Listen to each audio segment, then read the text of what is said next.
Hi, I'm Crystal Poole. I'm going to be talking about the value of your identity and the dangers of mass marketing fraud. The criminal dangers of the world are taught to children at an early age. Our parents told us common phrases like don't take candy from strangers, never talk to anyone you don't know, and the if it's too good to be true line. These pieces of advice have proven to be both valuable and timeless. Over centuries, millions of people across the globe have fallen victims of identity theft and mass marketing scams where solicitors are dishonest about their identity before technology evolved to have it is how it is today. Most robberies included break-ins or physical confrontation. Today, fraudsters hide behind a computer, leaving minimal traceable evidence of their attack, making it harder for victims of fraud to detect.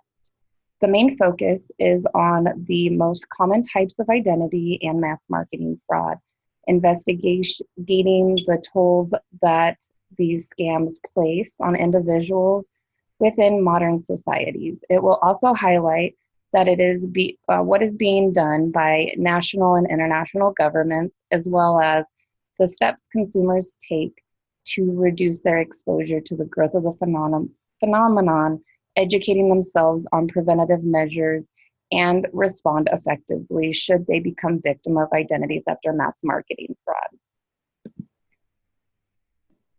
Now, mass marketing fraud is defined as a fraud scheme that uses various forms of communication, such as mail, telephone, email, internet, or fraudulently soliciting potential victims in order to obtain money or anything that is worth value. Identity theft is defined by that fraudsters use another person's information. That's their personal identifying information. Individuals must be able to identify identity theft and mass marketing fraud to understand how information is illegally obtained and protect themselves against this trending crime. Now, several laws exist to help prevent and protect individuals from identity theft. The Fair Credit Reporting Act is one of them that was put into place to promote the accuracy of and privacy of fairness and inform reports to credit reporting agencies. And then in 1998, the Identity Theft Assumption Deterrence Act made identity theft a federal crime with a maximum fine up to $250,000 and 15 years of imprisonment. The Fair Accurate Credit Transaction Act was amended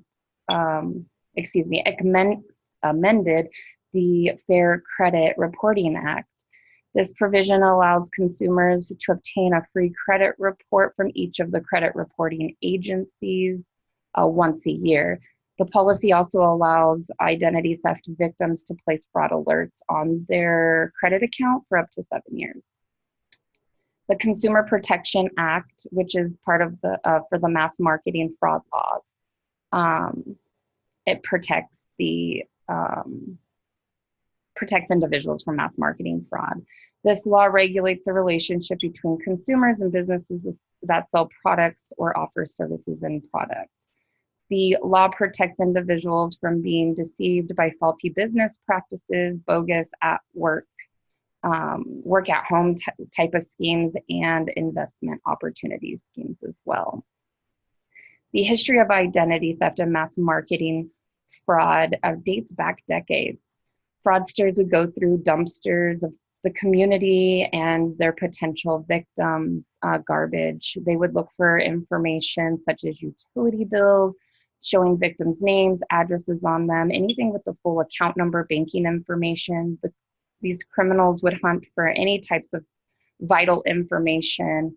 Once they gathered enough information, such as a phone number and the name of their victim, they would do a form of mass marketing fraud. They would pretend to be someone that they were not and would call the victim trying to get more information out of them. Since the internet has evolved, it is a breeding ground for unsecured data. This is where fraudsters go to seek their information.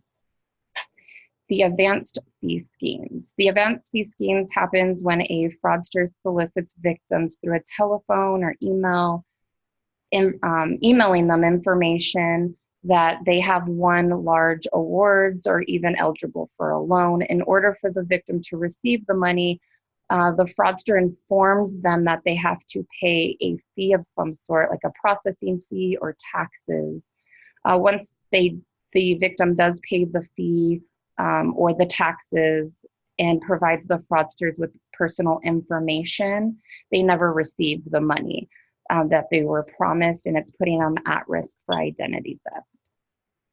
The work at home scheme occurs when fraudsters target individuals with ads that flood the internet, such as newspapers, magazines, making people believe that they are can either get rich quick or just simply work from home. There's usually a startup fee that's required. Once the fee is paid, the victims will provide personal information to the fraudster, and they walk away with their money and information to be able to commit identity theft. Now, in return, the victim walks away empty-handed. Online auction and online retail schemes are a very common way for people to purchase within the comfort of their own home. The online auction and retail schemes happens when goods or services are misrepresented or either up for bid or for sale. The buyer or bidder purchases the goods or service through online auctions or retail stores, but they never receive the items that they were purchased, but have already paid for the item. The confidence and romance scheme occurs when a fraudster targets an individual either over the phone or through email. The fraudster makes the targeted victims believe that they have a trustworthy relationship with a friend, family member, or they have a persona that they want to have a romantic relationship with the victim. Once the relationship is established, the fraudster will conceive the victim to send them money. And inheritance, sweepstake, and lottery scams. This all occurs when individuals are contacted via phone or email by the fraudsters about collecting an inheritance from a relative who is unknown to the potential victim, or receive money from a sweepstake or lottery contest that they never recalled entering for. The individual is then asked to pay the fee or taxes in order to collect the award money. Another common scheme is the charity scheme, which is that individuals believe that they're actually making a charitable contribution to whatever organization that they want to donate the money to, but it is a fake organization. Overpayment fraud is when a fraudster instructs an individual or business to collect payment for goods or services by either a bank card or check. The fraudster will pay more for the good or service and have individuals keep a portion of the payment and send the remaining portion to another individual or business to complete the transaction. In instances like these, the bank cards or checks are stolen, and the person on the other end, so the customer to that business, is not who they say they are and is not the account owner of the credit or debit card or even the check. Bank and financial account schemes. This transpires when fraudsters send out mass emails, phone calls, and text messages that are not solicitations, but instead they appear to be from a legitimate company requiring login credentials, as well as personal and financial account information. If the individuals provide the personal information, it leads victims to unknowingly provide fraudsters with sensitive information, allowing them to steal and commit their identity. This can happen if someone receives a email from their bank and it says that if they don't check on the bank account and click on the link, that their account's going to be closed. So they click on the link and then it starts requiring all of these login credentials. The victim enters the information in there, but it is not the website that's the bank website. So what ends up happening is the fraudster stealing all of their information and gaining access to even their legitimate bank account by providing out that information. Investment opportunity schemes deceive individuals into investing their money under the perception of receiving a large return with minimal risk. This form of crime is most commonly a phone call with a simple message like, "We have a lifetime opportunity for you." These types of scams have been around since the 1980s and have been scamming people out of their money, or even in more instances, their identities. Financial identity theft. The internet has made it very easy for fraudsters to apply for credit accounts without having to see anyone face to face. After a fraudster has obtained enough personal information of their potential victims, they have the ability to apply for accounts either over the phone or through the internet. Once the fraudster receives credit approval, they have the ability to control where the credit card is being sent, so they can have it sent to any address that they want. And then it also gives them the ability to control, if it was a loan, to have the cash advance be deposited into any type of bank account that they want to have the funds deposited into. The driver's license, identity theft, and criminal identity theft. The driver's license is a very valuable information that could be used to open up accounts if placed in the wrong hands. Driver's license, identity theft, and criminal identity theft occur when driver's license is either lost or stolen. The license could also be used in the event if someone was getting pulled over.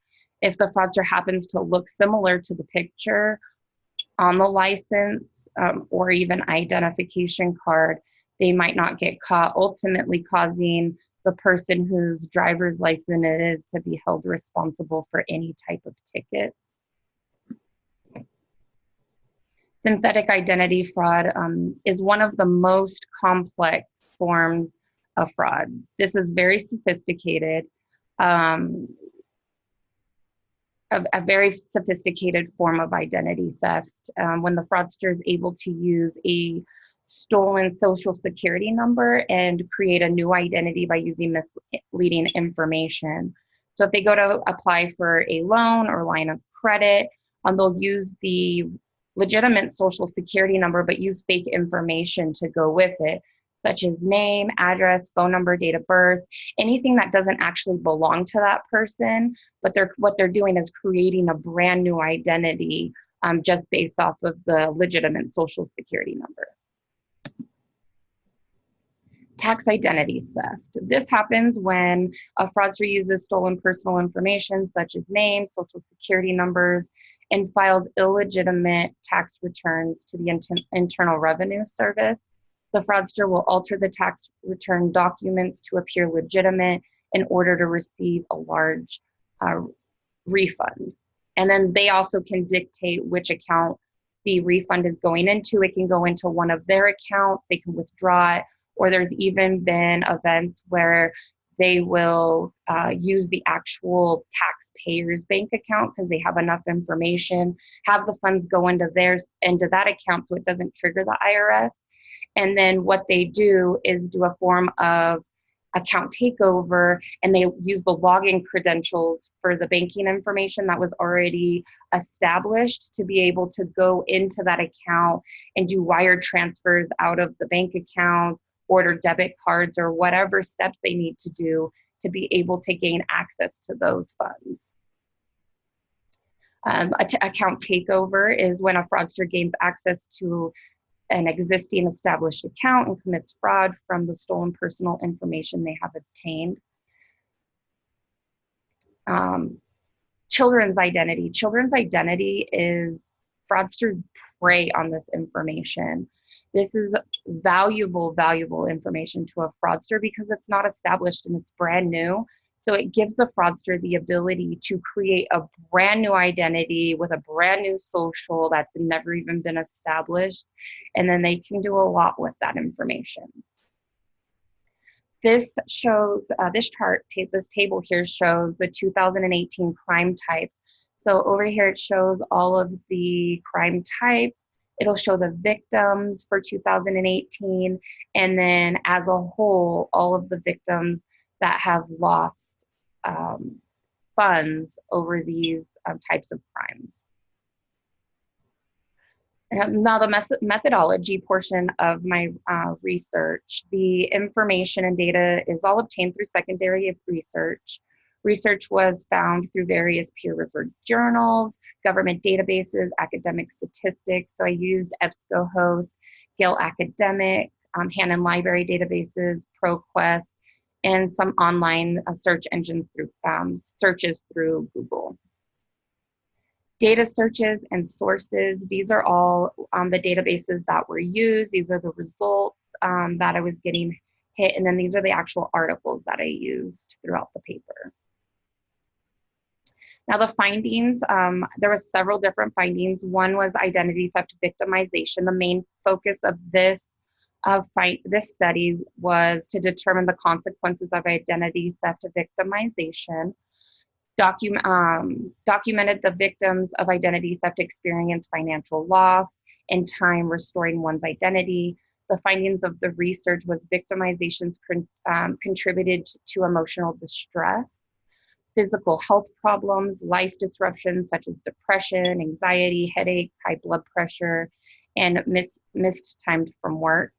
It is often concluded that identity theft is not as serious as a violent crime in regards to the extent of ramifications that a victim may experience. The research actually just demonstrates that that is not the case. This is a very serious issue that needs to be taken seriously.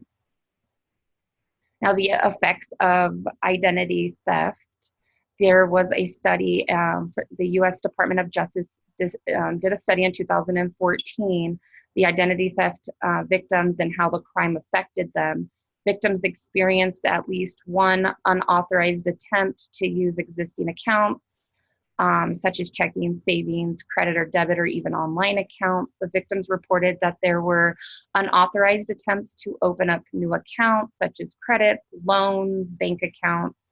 Individuals who exceeded more than $75,000 in household income or were of the ages of 65 years or older were more susceptible to identity theft.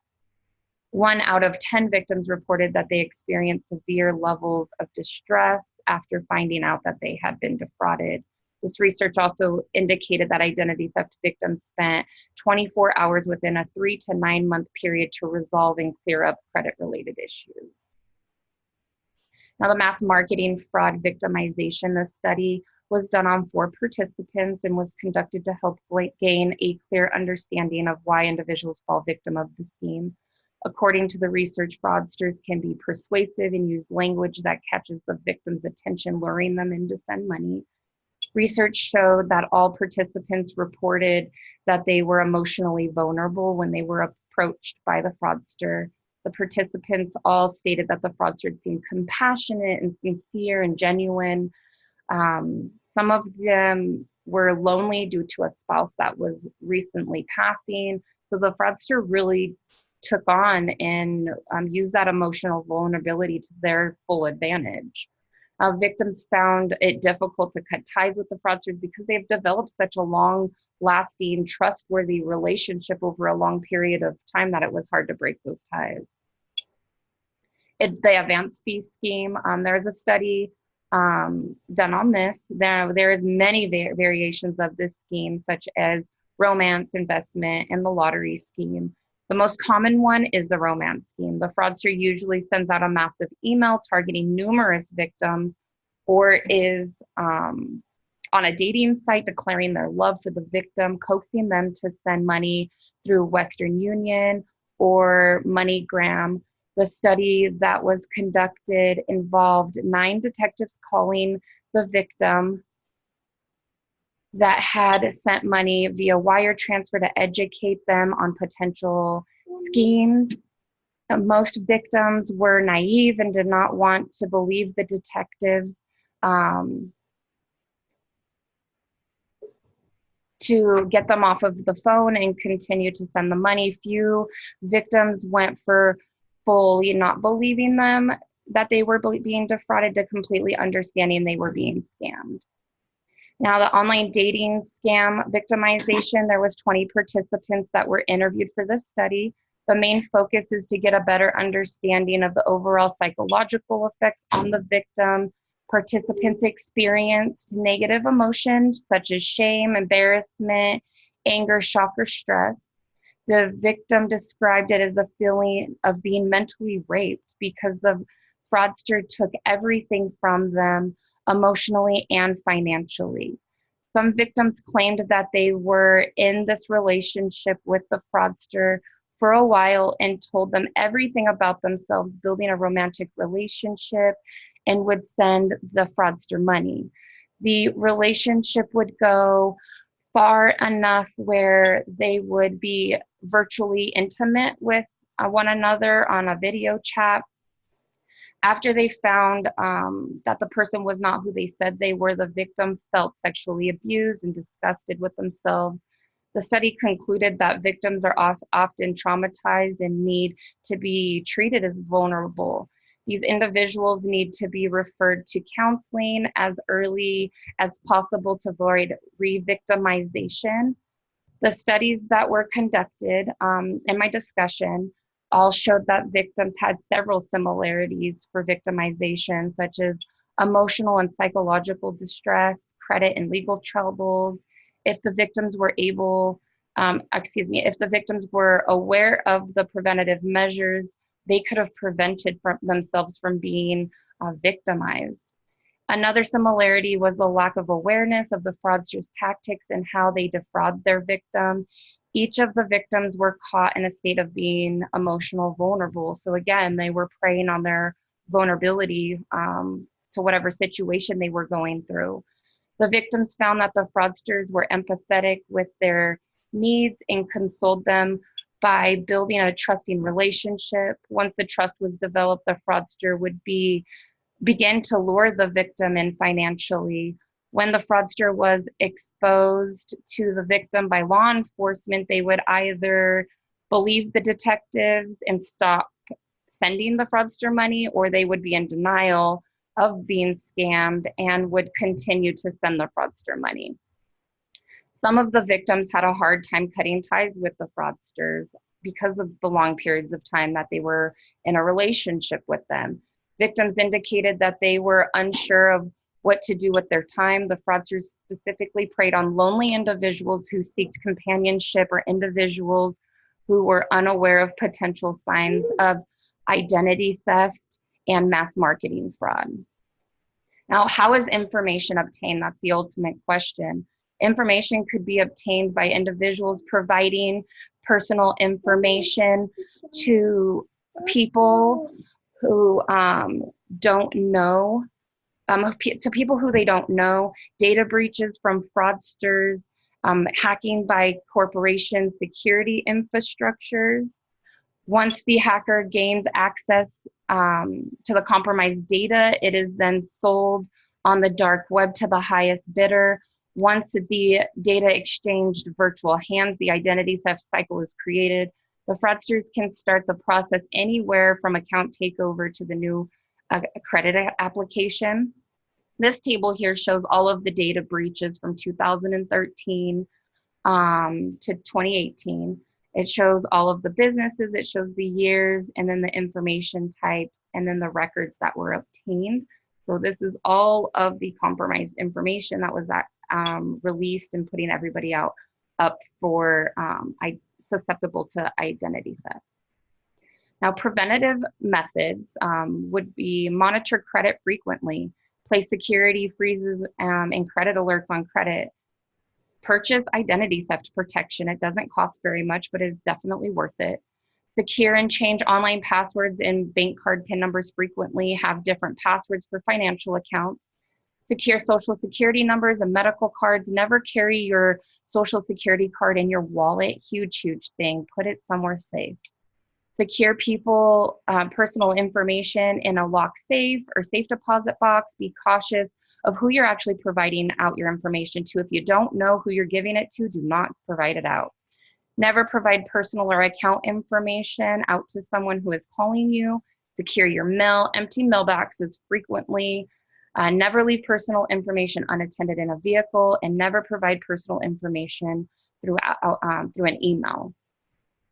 In conclusion, this issue is ongoing and will continue to rise with the growth of the internet and lack of security within corporations, causing billions of personal information to be exposed to fraudsters. Individuals who lack awareness of mass marketing fraud and provide personal and financial information to clever fraudsters are putting themselves at risk for identity theft and consequential financial loss. Individuals pose the greatest risk to themselves when they willingly provide out information to fraudsters or just people in general. It is crucial that individuals take fraud and identity theft seriously. Do whatever measures it takes to protect yourself and to not become a victim. And as a crime continues to rise, it is important to avoid identity theft before financial loss, legal problems, and emotional distress occur. So do whatever measures it takes to protect yourself from these issues, educate yourself, protect yourself. This concludes everything. I hope you enjoyed my capstone. Thank you so much for your time.